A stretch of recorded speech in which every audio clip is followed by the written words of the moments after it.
Chair recognizes Mr. Gaetz for his 5 minutes.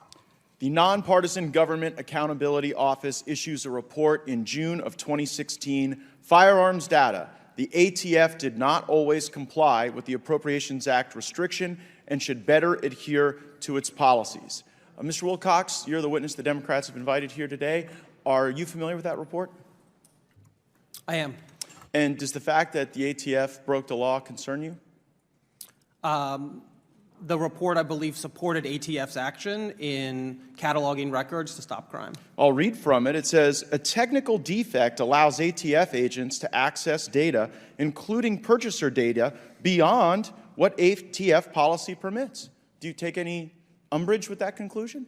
ATF has been collecting out-of-business records pursuant to a law signed by Ronald Reagan, and President Trump digitized more records than any other president. I don't care who did it. I'm just worried about the impact on my citizens. And I would acknowledge there may be Republican presidents who didn't do enough in the 80s to protect our gun rights. But on this finding, the ATF had to delete 252 million records, didn't they?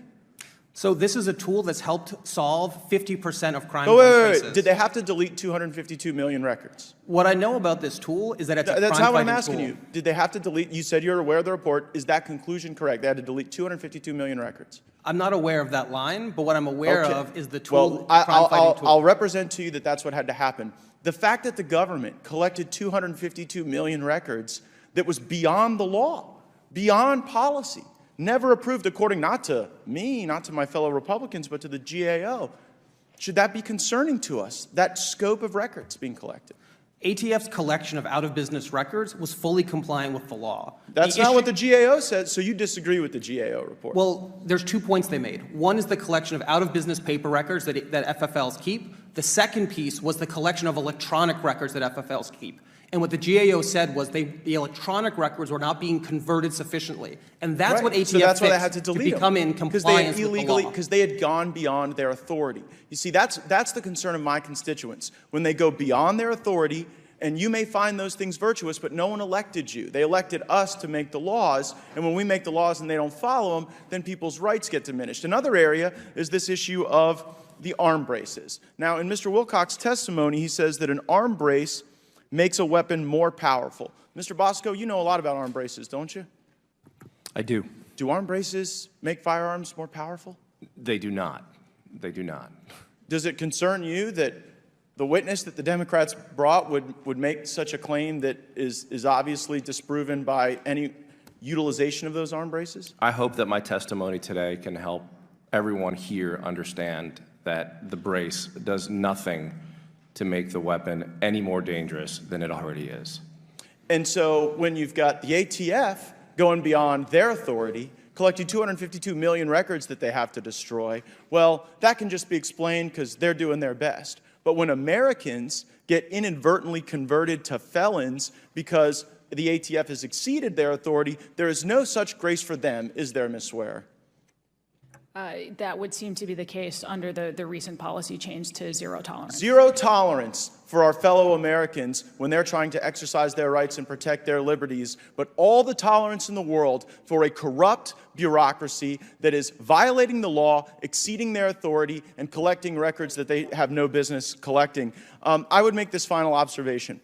I had the great privilege to spend 2 years on the House Judiciary Committee with the gentlelady from Missouri, and while she and I disagree strongly on this issue, her beliefs are sincere, and they are strong, and they are powerful, particularly when she expresses them. And so when she says to people that she wants to defund the police, she means it. And when she says in this committee meeting that gun violence is a public health emergency, well, she means that too. And our fellow Americans know the impact of folks up here in Washington declaring everything and anything a public health emergency. It means you're more likely to be locked in your homes, deprived of your freedoms, less healthy, less safe, less secure, and less able to live a truly American life. So know this, when the left talks about this as a public health emergency, get ready to see those enhanced authorities abused by the ATF. And, Mr. Chairman, it is my sincere hope that in the very near future, we will have those very folks from the ATF here. And I intend to be utilizing the new rules that we have in the House of Representatives to offer amendments to the Appropriations Act to zero out their salaries for breaking the law and abusing the liberties of our fellow Americans. Thank you. The chair recognizes Ms. Boebert for her 5 minutes. Thank you, Mr. Chairman. You know, it's interesting hearing the rhetoric from the other side of the aisle.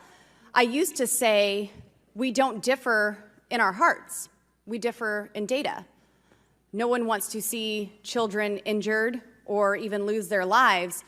However, especially since serving in Congress, I've seen that Democrats do differ in their hearts because they're doing nothing to save lives in the womb. We had a Born Alive Act where one Democrat voted in favor of a full-term baby who is being aborted and survived that abortion, would be born alive, and then issued medical care to save that child's life. So we do differ in our hearts. I have not seen my Democrat colleagues defend innocent life, but they want to use these talking points of children in tragic, horrible scenarios as a political pawn to regulate law-abiding citizens. Now, for far too long, rogue politicians and partisans at the ATF have really run amok, infringing and trampling on the Second Amendment, the rights of the American people. This shall not be infringed, period. There's no comma after shall not be infringed. And it's trampled on by the federal government, by the states and local governments on a regular basis to disarm Americans, to make them subjects rather than citizens. And I stand by the statements that I made because this is to protect the people from a tyrannical government, and it's for self-preservation. This is to defend yourself, your life, which is so valuable. But anyone remember, since we are talking about the ATF, and Mr. Chairman, I actually second Mr. Gaetz's comments. I would love to have the ATF in here so we can actually question them on this rule. But do any of you remember Project Gunrunner and Operation Fast and Furious?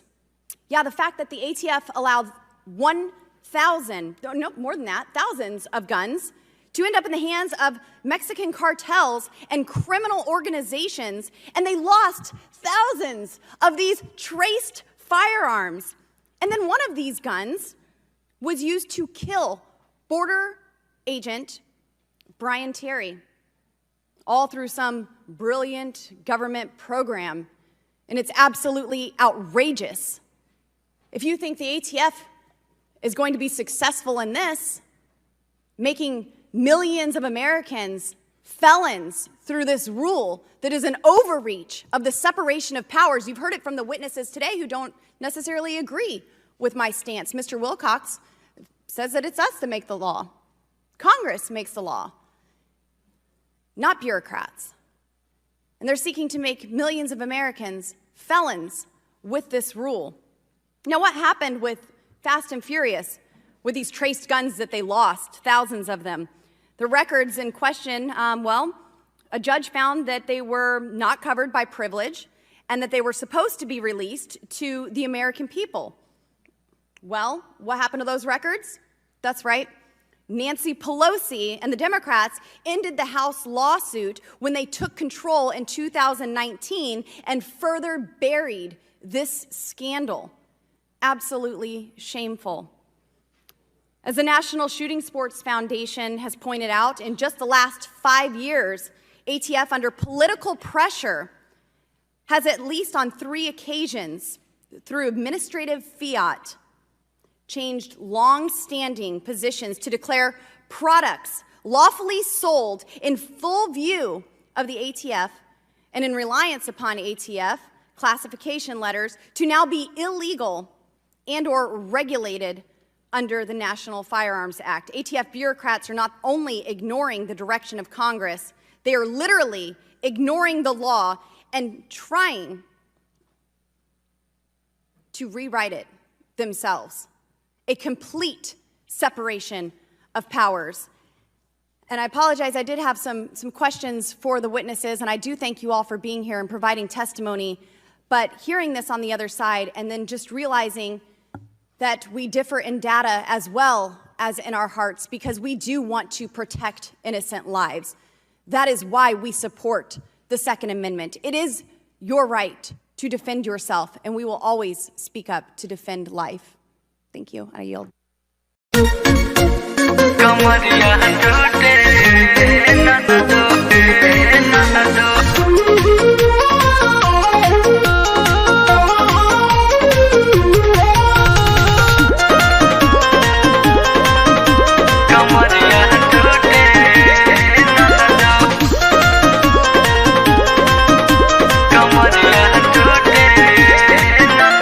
NASA में होके उदासा बिगड़ले, सूते न दिले हमके रात भर जगवले, सूते न दिले हमके रात भर जगवले। नासा में होके उदासा बिगड़ले, सूते न दिले हमके रात भर जगवले। चलल नहीं जाता तू दवैया ला दे ननदो, चलल नहीं जाता तू दवैया ला दे ननदो। छापना हरदिया मोर कमरिया टूटे ननदो, छापना हरदिया मोर कमरिया टूटे ननदो, कमरिया टूटे ननदो।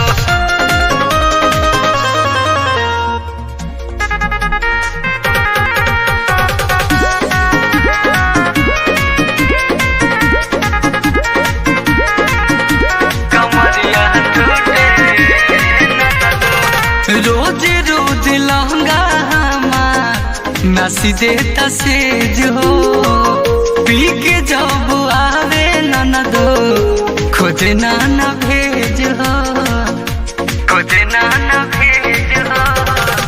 रोज रोज लहंगा नसी देता सेज हो, पी के जब आवे ननदो खोजे नाना भेज हो। नया नया रोज पोज मारतावे ननदो, नया नया रोज पोज मारतावे ननदो।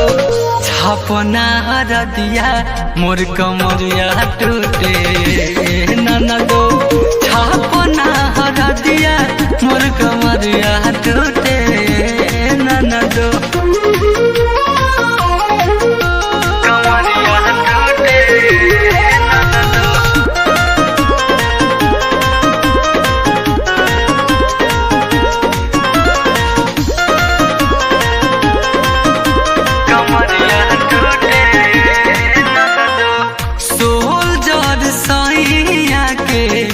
बिगड़ल अदातिया देले जगाही रोही अधिया धीरतिया, अधिया धीरतिया।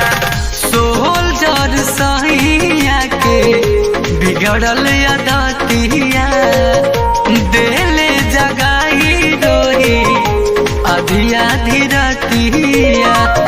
बर कब खीस कब हंसी छूटे ननदो, बर कब खीस कब हंसी छूटे ननदो। छापना हरदिया मोर कमरिया टूटे ननदो, छापना हरदिया मोर कमरिया।